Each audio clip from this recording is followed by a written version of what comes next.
మహిమ కలుగును గాక. ఈ పునరుత్థాన శుభాభివందనములు దేవుని పక్షంన మరియు కుటుంబ పక్షంన మీ అందరికీ తెలియపరుస్తున్నాను.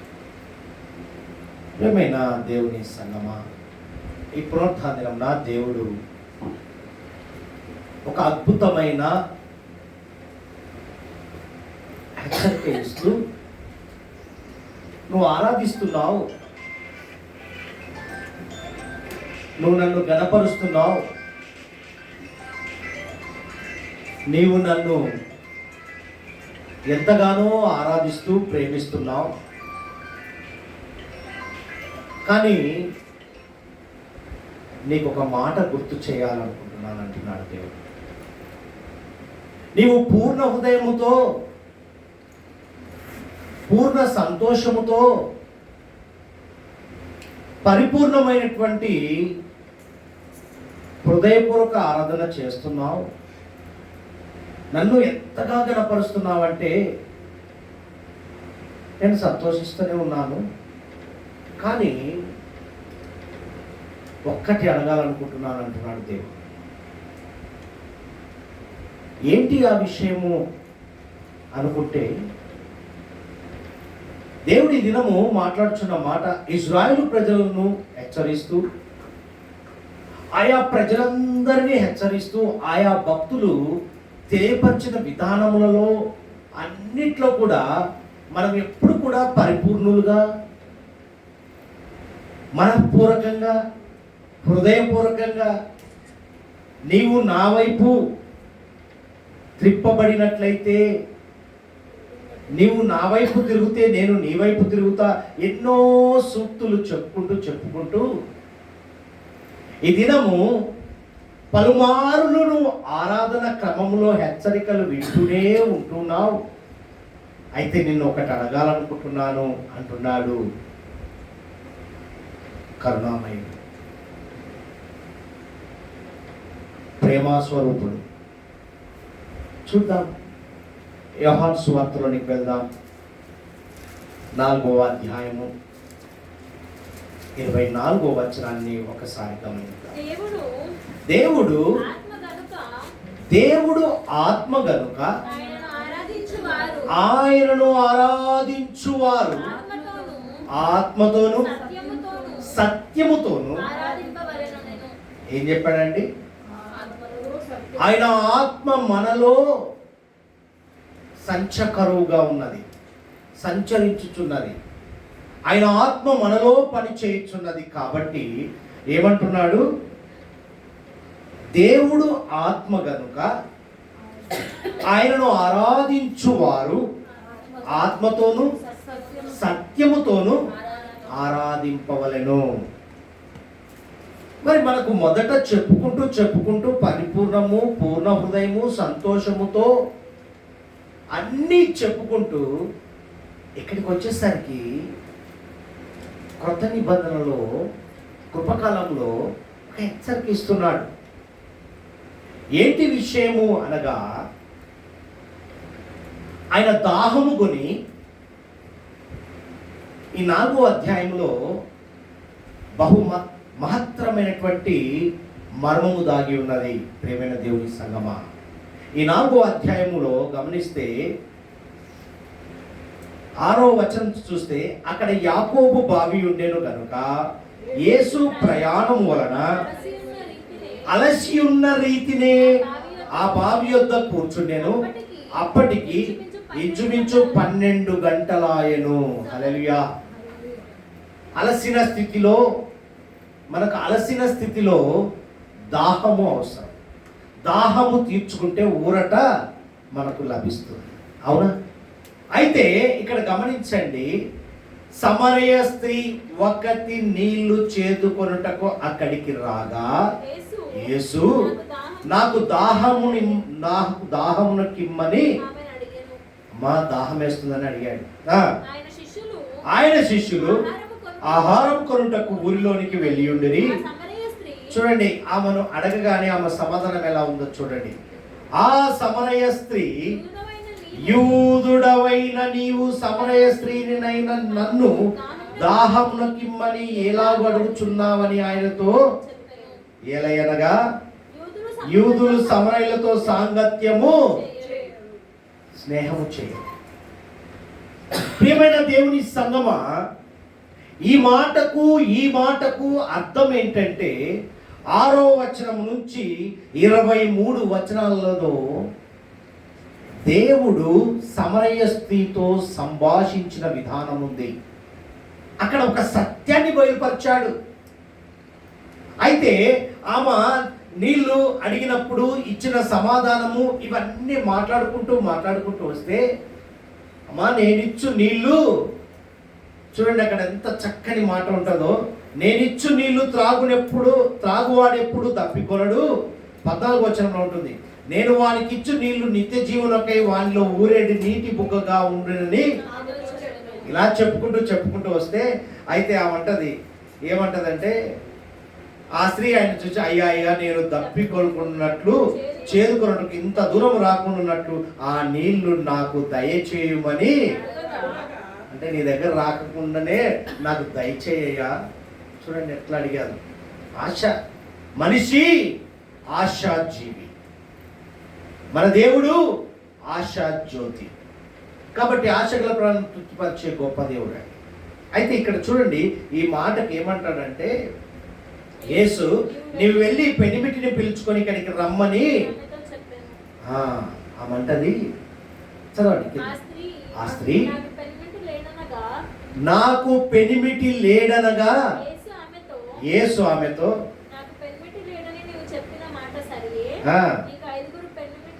చూడండి నీకు 5 ఇప్పుడున్నవాడు హల్లెలూయా. అంటే అర్థం ఏంటంటే ఇదంతా చెప్పుకుంటూ వస్తున్న సందర్భమైన వచనం ఏంటి అంటే, సమస్తము ఎరిగి ఉన్న గొప్ప దేవుడు, నీవు గర్భంలో రూపింపబడక మునుపే నీ గురించి అన్ని తెలుసుకున్నటువంటి గొప్ప దేవుడు. ఆ సమరయ స్త్రీ చెప్పిన విధానం ఏంటంటే, ఆమె అడిగింది నీళ్లు, ఇంత దూరం రాను నాకు ఏర్పాటు చేయని, కానీ సరే నీ పెనిమిటిని తీసుకొని రా అన్నాడు. అన్నప్పుడు నాకు పెనిమిటి లేడయ్యా అని అబద్ధము చెప్పింది. సమస్తము ఎరిగి ఉన్న గొప్ప దేవుడు ఒకే మాట అన్నాడు, నీకు 5 పెనిమిటిలు 5 భర్తలు ఉన్నారు, ఇప్పుడున్నవాడు నీ భర్త కాడు అని అనగానే, చూడండి అక్కడ అప్పుడు ఆమె స్త్రీ, అయ్యా నీవు ప్రవక్తవని, అంటే నిజము చెప్పినప్పుడు ఆమె ఎవరో గుర్తెరిగి ఉన్నది.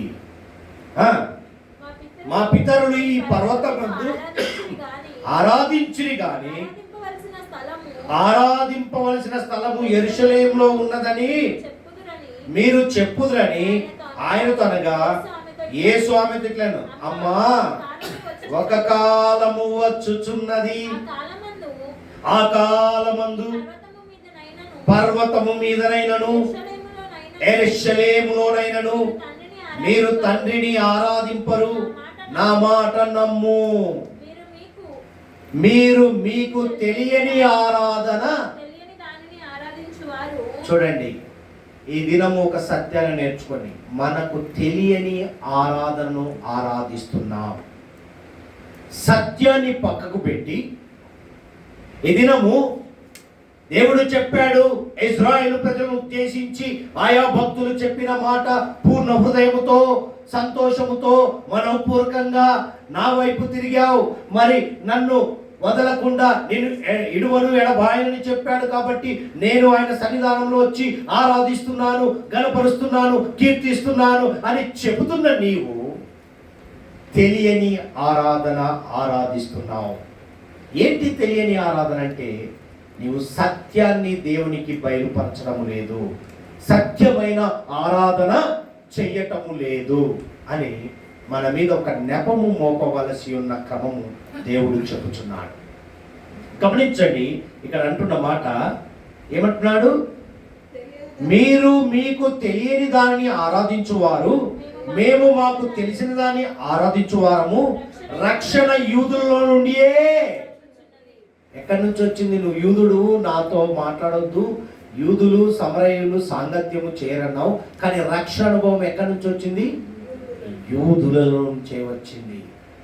ఆ విత్తనం ఎక్కడి నుంచి వచ్చిందంటే యూదుల నుంచే వచ్చింది. అయితే చెప్తున్న మాట గమనించండి.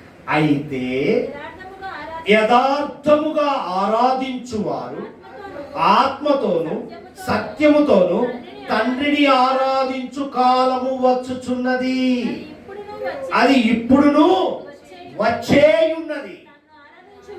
తన్ను ఆరాధించువారు అట్టివారే కావాలనని తండ్రి కోరుచున్నాడు. హల్లెలూయా. అట్టి వారిలో మన ముందుముగాక. అప్పుడు అంటున్న మాట ఏంటంటే, దేవుడు ఆత్మ గనుక ఆయనను ఆరాధించువారు ఆత్మతోను సత్యముతోను. ఇంత వివరణ ఇవ్వాల్సింది వచ్చిందండి ఆ సమరయ స్త్రీకి. ఈ దినము మనము తెలిసి తెలియని ఆరాధనలోనికి వెళ్తున్నాం. తెలిసి ఉన్న ఆరాధన ఏంటంటే దేవుని ఆత్మ మనలో పని చేయుచున్నది కాబట్టి అది సత్యముతో ఆరాధించాలి. అవునా? సత్యముతో నన్ను జ్ఞాపకము చేసుకొనుడి అంటున్నాడు. మనం ఆయన శరీరాన్ని రక్తాన్ని తీసుకున్నప్పుడు ఇప్పుడే నన్ను క్షమించమని చెప్పి ఒక అవకాశం కల్పించమని చెప్పి మనం పుచ్చుకుంటున్నాం కదా. ఆ పుచ్చుకునుటలో నువ్వు నేర్చుకోవాల్సిన విషయం ఏంటంటే సత్యమైన ఆరాధన దేవునికి ఇష్టము అని చెప్పుకుంటూ ఈ దినాంశము ప్రియమైన దేవుని సంగమా, చిరు పరిచర్య చిరకాల ప్రశంసలు. చిరు పరిచర్య అంటే చిన్న పరిచర్య, చిరకాల ప్రశంసలు అంటే చిరకాలము స్థిరముగా నిలబడేటట్టుగా చెప్పుకునే మాటలు నీలో నుండి వచ్చునుగాక. ఎవరు చూద్దాం. ఇప్పుడు సమరయ స్త్రీని చూసాం. ఆమె సత్యము చెప్పలేదు, సత్యము చెప్పేటట్టుగా దేవుడు మాట్లాడాడా? చూడండి, మార్క్స్ సువార్తలోనికి వెళ్దాం. 14వ అధ్యాయంలోనికి వెళ్దాం. 14వ అధ్యాయము మొదటి నుంచి చదవమ్మా. 2 దినములైన 3వ వచనం చదువు. ఆయన బేతనియలో కుష్ఠరోగి అయిన సీమోను ఇంట భోజనమునకు కూర్చుండి ఉన్నప్పుడు ఒక స్త్రీ మిక్కిలి విలువగల అచ్చ జటమాంసి అత్తరు బుడ్డి తీసుకొని వచ్చి ఆ అత్తరి బుడ్డి పగలగొట్టి ఆ అత్తరు ఆయన తల మీద పోసాడు. అయితే కొందరు కోపపడి ఈ అత్తరు ఇలాగూ నష్టపరచనేలా క్వశ్చన్ మార్క్ కనపడుతుంది అక్కడ. ఈ అత్తరు 300 దేనారముల కంటే ఎక్కువ వెల కమ్మి బీదలకి ఇవ్వచ్చునని చెప్పి ఆమెను గూర్చి సనుగుకొనిరి. అందుకు యేసు ఇట్లా నేను ఈమె జోలికి పోకుడి, ఈమెను ఎందుకు తొందర పెట్టుచున్నారు. అక్కడ క్వశ్చన్ మార్క్ కనపడుతుందండి. ఈమె నా ఎడల మంచి కార్యము చేసెను, బీదలు ఎల్లప్పుడు మీతోనే ఉన్నారు, మీకు ఇష్టమైనప్పుడల్లా వారికి మేలు చేయవచ్చును, నేనెల్లప్పుడూ మీతో నుండను. ఈమె తన శక్తి కొలది చేసి నా భూస్థాపన నిమిత్తము నా శరీరము ముందుగా అభిషేకించెను. సర్వలోకములో ఎక్కడ ఈ సువార్త ప్రకటింపబడునో అక్కడ ఈమె చేసినది జ్ఞాపకార్థముగా ప్రశంసింపబడునని మీతో నిశ్చయముగా చెప్పుచున్నాను నేను. హల్లెలూయా. ఈ 3వ వచనం నుంచి 9 వచనాల్లో ఇక్కడ ఒక సత్యాన్ని బయలుపరచాడండి. అక్కడేమో సమరయ స్త్రీ గురించి మాట్లాడి సత్యాన్ని బయలుపరిచి ఆరాధించే క్రమము సత్యముగా ఆరాధించాలని గుర్తు చేస్తున్న దేవుడు ఇక్కడ గమనించండి, ఒక కుష్ఠరోగి ఇంటిలోనికి వచ్చాడు. అంటే మహామహుల ఇంటికి రాలేదండి, గనులైన వారింటికి వెళ్ళలేదు, పేదలు నిరుపేదలు. గమనించండి, ఎటువంటి పరిస్థితిని చూడకుండా కుష్ఠరోగి ఇంటికి యేసుక్రీస్తు ప్రభువారు రావడమే ఒక ధన్యత. దేవుడు ఎవరిని ఎన్నుకుంటాడు? దేవుడు ఎవరిని ఎన్నుకుంటాడండి? మహాగణులైన వారిన, బీదలను, నిరుపేదలను, అంగవైకల్యము కలిగిన వారిని, కుష్ఠరోగులను ఎన్నుకున్నాడండి దేవుడు. అంటే ఆయనలో తగ్గింపు జీవితాన్ని గుర్తు చేస్తున్నాడు. ఇది గమనించండి, ఇది ఒక గృహము. ఏ గృహము? బేతనియాలోని కుష్ఠరోగి అయిన సియోను ఇంట ఒక గృహంలోనికి వచ్చాడు. అయితే ఇదే సందర్భము, ఇదే వర్ణిత ఈ మార్కు సువార్త 14వ అధ్యాయం 3 నుంచి 9 వచనాల్లో వ్రాయబడిన మాటలు మత్తయి గారు కూడా రాశారు. 26వ అధ్యాయం 6 నుంచి 13 వచనాల్లో కూడా అదే సందర్భము రాశారు.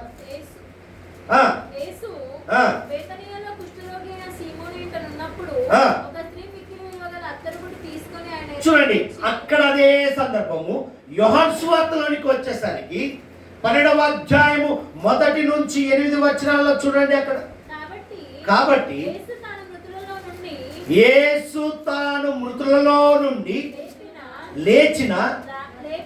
లేపిన లాజరు ఉన్న బేతనియకు పస్కా పండుగకు 6 దినముల ముందుగా వచ్చెను.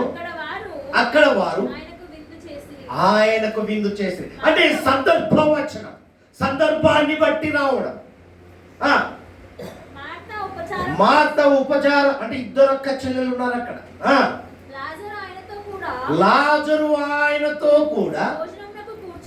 చూడండి, ధనవంతుడు, దరిద్రుడు ఎవరితో కూర్చున్నాడండి? దరిద్రునితో కూర్చున్నాడు. అక్కడ కుష్ఠరోగి. చూడండి, ఇక్కడ దీన స్థితిలో ఉన్న వారిని ఆదరించడానికి బలపరిచే గొప్ప దేవుడు అండి. మృతుల నుండి లేపాడు. లేపిన వ్యక్తితో కూర్చొని భోజనము చేస్తున్నాడండి. అప్పుడు మరియా మిక్కిలి విలువగల అచ్చ జటమాంసి అత్తరు ఒక సేరున్నరా. బాగా గమనించండి, అక్కడేమో ఒక బుడ్డి, ఇక్కడికి వచ్చేసరికి ఒక సేరున్నరా. అంటే నీ ఆత్మీయ దాహము చూడండి ఎంత ఎదుగుతూ పెరుగుతూ ఉందో. అక్కడికి వచ్చేసరికి మొదటిగా కొంచెం కనపడ్డది, చివరికి వచ్చేసరికి నీ స్థితి మొదటి స్థితి కంటే ఇప్పుడున్న స్థితి మరి ఎక్కువగా కనపరుస్తున్నాడు దేవుడు. అంటే ఇక్కడ గమనించండి, ఇది ఒక గృహం అండి. ఓ గృహంలో యేసు, మరియా, ఆయన శిష్యులు అక్కడ ఉన్నారా? అయితే ఇంటి యజమానితో పాటు కనీసం 14 మంది పురుషులు ఉన్నారండి అక్కడ. ఎంతమంది ఉన్నారు? 14 మంది పురుషులు. ఇలాంటి సమావేశంలో చూడండి, ఒక పెద్ద వ్యక్తి ఇంటికి వచ్చినప్పుడు కొంతమంది లిమిటెడ్ పీపుల్ ఉంటారు. ఆ ఇంటి వారే కావచ్చు, కొంతమంది ముఖ్యమైన వాళ్ళనే లోపలికి పిలుస్తారు. అయితే ఆ డిస్కస్ ముందు, భోజనానికి ముందు మనం ఎలా వచ్చారు ఏంటి కొంచెం డిస్కస్ జరుగుతుంది కదా. ఆ జర్నీ లేకపోతే పరిచయాలు ఇవి జరుగుతున్న సందర్భంలో బాగా గమనించండి, ఇక్కడ ఒక మర్మము దాగి ఉందండి. ఇలా సమావేశంలో ఒక స్త్రీ ధైర్యంగా ప్రవేశించడము దేవుని యొక్క ఉద్దేశం, తండ్రి యొక్క ఉద్దేశం. చూడండి ఏం చేసిందండి? ఒక స్త్రీ ప్రవేశించడము ఇక్కడ కనబడుతుంది. ఎవరు ఆ స్త్రీ? మరియా. అవునా? మరియా గారు ఏం చేశారు? లాజరును లేపిన ఆ సంతోష ఆనందంలో మనం ఏం చేస్తాం? ఇంటికి వచ్చిన వ్యక్తికి సత్కారం చేస్తాం, సన్మానం చేస్తాం. అవునా? అలాగే చేసింది. అయితే ఇక్కడ గమనించండి, పాలస్తీనా దేశంలో ఎవరైనా ప్రముఖులు ఇంటికి వస్తే వారిని ఏం చేస్తారంటే అత్తరుతో సన్మానిస్తారు. 3-4 చుక్కలు వేయడము ఆనవాయితీ. ఆ పాలస్తీనా దేశంలో అదొక సాంప్రదాయం. అది 3-4 చుక్కలు వేసి, బాగా గమనించండి, మనం ఏదైనా రిసెప్షన్కి కానీ ఏదైనా పెళ్లికి వెళ్ళినప్పుడు ఎంట్రన్స్లో ఏం చేస్తారండి? ఇలా చల్లి ఒక గులాబీ పువ్వు ఇస్తారు. అవన్నీ బైబిల్లో నుంచి వచ్చినాయేనండి, పరిశుద్ధ గ్రంథం నుండి వచ్చినాయి. అయితే ఈ పాలస్తీనా దేశంలో ఆ సాంప్రదాయాన్ని అలా చేయడము అరుదు. గమనించండి, వాళ్ళకి అలవాటు అది. అయితే అదే క్రమంలో ఏం చేశారంటే, ఇక్కడ ఆమె ఏం చేసింది, ఆ సమావేశంలో ప్రవేశించడమే ఆమె ధైర్యం చేసింది. మరియా గారు ధైర్యం చేసి యేసయ్యకు ఒక చిన్న పరిచర్య చేసింది. ఏం పరిచర్య అండి? అత్తరు బుడ్డి పగులు కొట్టింది, చుక్కలేదండి. అంటే పూర్ణ హృదయముతో ఏం చేసింది ఆమె? ఆరాధించడం మొదలుపెట్టింది. సగమేసి సగం దాచిపెట్టుకుందా? గమనించండి, చనిపోయిన వారికి అత్తర్ సీసాలు తెస్తారు, స్ప్రే బాటిల్ తెస్తారు, కొంచెం కొట్టి ఇంట్లో దాచిపెడతారా? అవి ఏం చేస్తారు? మొత్తం కొడతారు, లేదా సమాధి కఫిన్ బాక్సుల్లో వేసేస్తారు, లేదా సమాధిలో వేసేస్తారు. అక్కడ కూడా అదే పద్ధతి. పాలస్తీనా దేశంలో వాడిన దాన్ని మరలా తీసుకొచ్చుకోరు, దాన్ని దాంట్లోనే వేసేస్తారు సమాధిలో. అలాగే ఇక్కడ ఏమైపోయిందంటే, ఆ అత్తరు బుడ్డి పగలగొట్టి మొత్తము యేసయ్యకే సమర్పించుకుంది. తన్ను ఆరాధించడం మొదలుపెట్టిందంటే హృదయపూర్వకంగా, సంతోషకరంగా సత్యాన్ని బయలుపరిచిన గొప్ప దేవుడు. మరి మృతుల నుండి లేపిన లాజరును ఎదుట కనపరిచాడు. ఈ గొప్ప సంఘటనను చూసి ఆమె ఏం చేసిందంటే, హృదయపూర్వకంగా సేరున్నర అత్తరును ధారాళముగా ఆయన ఏం చేసింది? వెంట్రుకలను పాదాలను కడిగింది. హల్లెలూయా, దేవునికి మహిమ కలుగుగాక. ఆ దినాల్లో గమనించండి, ఆ దేశంలో స్త్రీలను గౌరవము గుర్తింపులు ఉండేవి కావు. అవునా? ఈ సత్యము ఆ దేశంలో, పాలస్తీనా దేశంలో స్త్రీలకు ప్రాధాన్యత ఉండదండి, గుర్తింపు ఉండదు. అయితే ఈమె ధైర్యాన్ని మెచ్చుకోవాలి. ఈమె వెళ్ళడము, ఆ కార్యము చేయడం. కానీ ఆ గదిలో ఉన్న వారందరూ ఏం చేశారు? మెచ్చుకున్నారా? మెచ్చుకోలేదు. కొందరు కోపపడిరి. హల్లెలూయా. నా ఇష్టాలు నాకే ఉంటాయి కానీ అందరికీ నచ్చాలని ఉండదు కదా. అక్కడ ఉన్న వాళ్ళు మెచ్చుకోలేదు. ఆమె అత్తరును ఏం చేసింది? తల వెంట్రుకలు కడగడము, పాదాలు కడగడము, మొత్తం వాడము ఎవరికీ నచ్చలేదండి. నచ్చక ఏం చేశారు? అయ్యో వృధా చేస్తుంది ఈమె, అదే కొంచెం అమ్మి బీదలకు ఇవ్వచ్చు కదా. అందుకే అంటాడు, బీదలు ఎప్పుడు మీతోనే ఉంటారు, నేను మీతో ఉండను. హల్లెలూయా. ఇక్కడ ఆమె ఏం చేసిందంటే, యేసు ప్రభు వారికి సేవ చేసినప్పుడు అందరూ మెచ్చుకోకపోవచ్చు. బాగా గమనించండి, అందరూ మెప్పు కోసం చేయొద్దండి. ప్రతి ఒక్కరి, అంటే అక్కడ ఉన్నవారి అందరి కోసం మేము మెప్పు పొందాలని చేయట్లేదండి. హృదయపూర్వకంగా సత్యాన్ని తెలుసుకున్నది కాబట్టి ఆమె హృదయపూర్వకంగా ఆరాధించింది, సమర్పించుకుంది. హల్లెలూయా. మరి కొందరు ఏం చేస్తారంటే, ప్రజల ప్రశంసల కొరకు సేవ చేస్తారు, మెప్పుల కొరకు సేవ చేస్తారు. అంటే అమ్మ చూడు ఎలా చేస్తుందని చెప్పుకోవడానికి చేస్తారు. కొందరేమో ఘనత కొరకు. అవునా? అయితే అక్కడ ఉన్న వారిలో కొందరు ఆమెను వారి అయిష్టాన్ని వ్యక్తపరిచారు, కోపపడ్డారు. కోపపడి చెప్తున్నారు. ఏమంటారంటే 4వ వచనంలో చూడండి, మార్కు సువార్త. అయితే కొందరు కోపపడి, 14వ అధ్యాయం మార్కు సువార్త 4వ వచనంలో, అయితే కొందరు కోపపడి ఈ అత్తరు ఇలాగూ నష్టపరచనేలా. అంటే అర్థమైంది, బహిరంగంగా ప్రదర్శించడం ఏందండి? నీకుంటే ఏదో కొంచెం అందరు కనపడినట్టుగా చేయాలి. 4వ వచనంలో అన్నారు వాళ్ళు. ఏమంటున్నారు? కొందరు కోపపడిరి, మరలా ఇది నష్టము అన్నారు. చూడండి ఏ విధంగా అంటున్నారు అంటే, ఒకరి ఉత్సాహంపై నీరు పోయడం. బాగా గమనించండి, చేసేవారిని చేయనియరు వారు. అంటే ఆమె ఉత్సాహాన్ని ఏం చేస్తున్నారు? నీరు పోసేస్తున్నారు.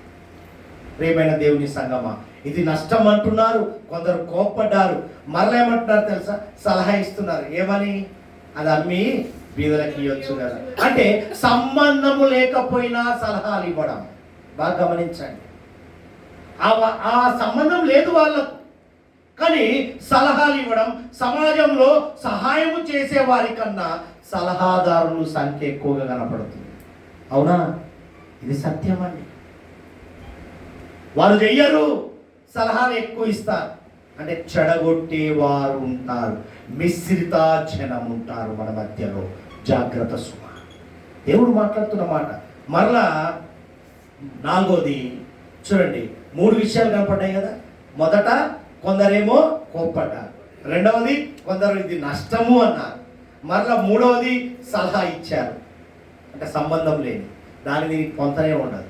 4వది సనుగుకున్నారు, లోపల వారి అయిష్టాన్ని వ్యక్తపరిచారు.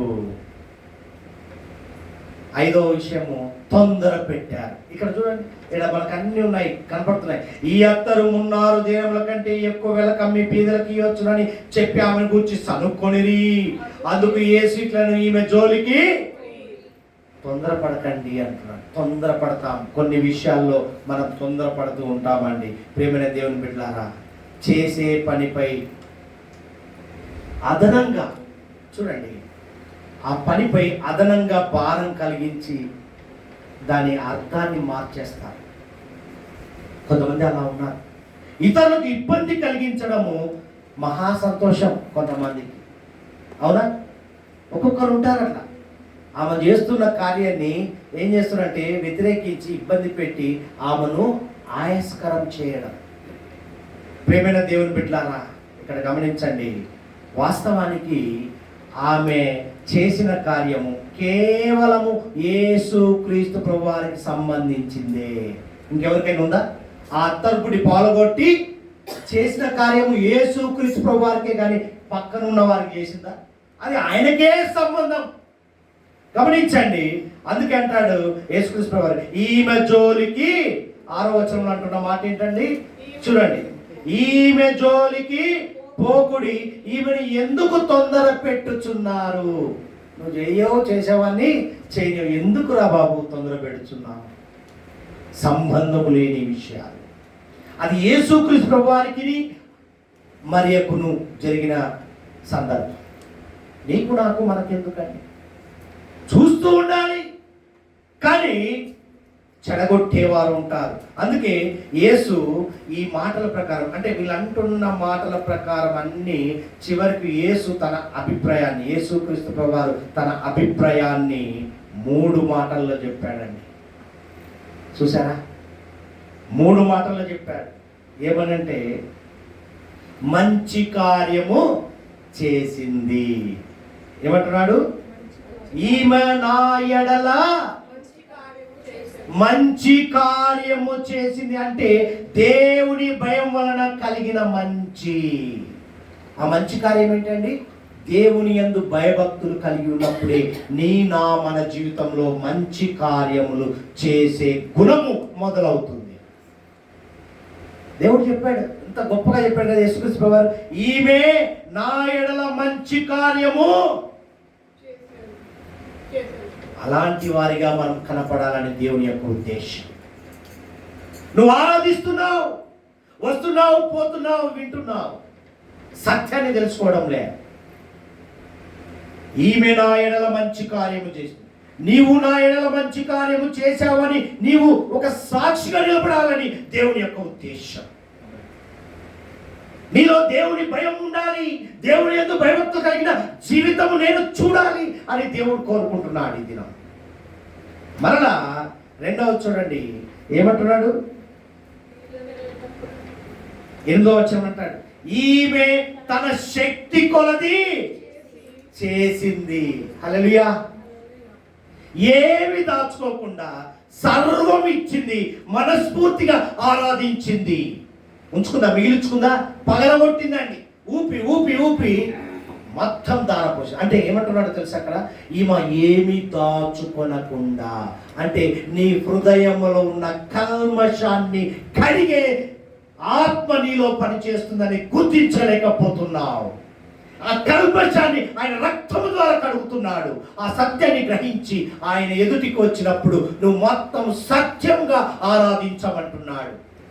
ఈమెను ఉద్దేశించి మాట్లాడుతున్న మాట ఏంటంటే, ఏమీ దాచుకోనకుండా, నాకు అన్నీ తెలుసు నీ గురించి, నువ్వు వచ్చావు. అందుకే 139 కీర్తనలో దావీదు గురించి మాట్లాడతాడు కదా. దావీదు గారు చెప్తారు, నువ్వు పడుకున్నా లేచినా నడుస్తున్నా నీ గురించి అన్నీ తెలుసు, కాబట్టి దేవుని దగ్గర ఏది దాచకు అంటున్నాడు. ఈమె గురించి సాక్ష్యం చెప్తున్నాడు. శక్తి కొలది చేసిందయ్యా, ఈమె ఏమి దాచుకోనకుండా సర్వం ఇచ్చి మనస్ఫూర్తిగా నన్ను ఆరాధించింది.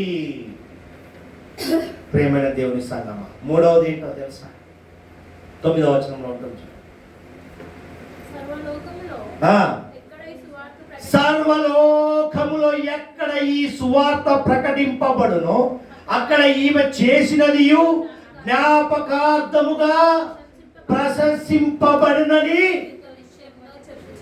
ఎక్కడ పోయినా యేసుక్రీస్తు వారికి ఒక స్త్రీ మరియ వచ్చిందండి, సేరున్నర అత్తరు తీసుకొచ్చి మొత్తం అబ్బా ఎంత ఖర్చు అండి, అది ఎంత పనికొచ్చేదండి. చెప్పుకునే వారికి అందరికి నోటి మీద వేలేసినట్టుగా కనపడింది. అక్కడ జ్ఞాపకార్థముగా మరియా యేసుక్రీస్తు వారికి భోజనానికి వచ్చినప్పుడు అత్తరుతో వెంట్రుకలు కడిగింది, పాదాలు కడిగింది. ఇది జ్ఞాపకార్థంగా నిలిచాయి. నీవు నేను మనము చేసే ప్రతి క్రియ కార్యములు జ్ఞాపకార్థంగా నిలిచేటట్టుగా ఉండాలని దేవుని యొక్క ఉద్దేశము. ఏంటి జ్ఞాపకార్థంగా క్రియ? నిన్ను వలె నీ పొరుగువాన్ని ప్రేమించడం, సమాధానము కలిగి నా శరీరము రక్తము స్వీకరించు. ప్రేమ, సమాధానము, సంతోషము లేకుండా నన్ను జ్ఞాపకం చేసుకోకూడదు అంటున్నాడు. జ్ఞాపకార్థంగా నిలిచాలి. నీవు నేను చేసే కార్యాలు ఎలా ఉండాలంటే జ్ఞాపకార్థముగా. అవి ఎలా ఉండాలంటే ప్రశంసనీయంగా, అంటే చెప్పుకునే రీతిలో. ఆయా భక్తుల గురించి చెప్తున్నారు, ఆయా ప్రముఖుల గురించి చెప్తాం కదా. వారు చనిపోయినా వారి బర్త్డేలు చేస్తారు, అవునా? వారి గురించి, అంబేద్కర్ గారి గురించి, పూలే, తర్వాత కొంతమంది గాంధీ గారి గురించి, నెహ్రూ గారి గురించి, తర్వాత ఆయా భక్తుల గురించి చెప్పుకున్న రీతిగా ప్రశంసనీయులుగా నిలబడాలి అని దేవుని యొక్క ఉద్దేశం. హల్లెలూయా. ఇప్పటికీ ఆమె చేసినది మనము జ్ఞాపకం చేసుకుంటున్నాం, అవునా?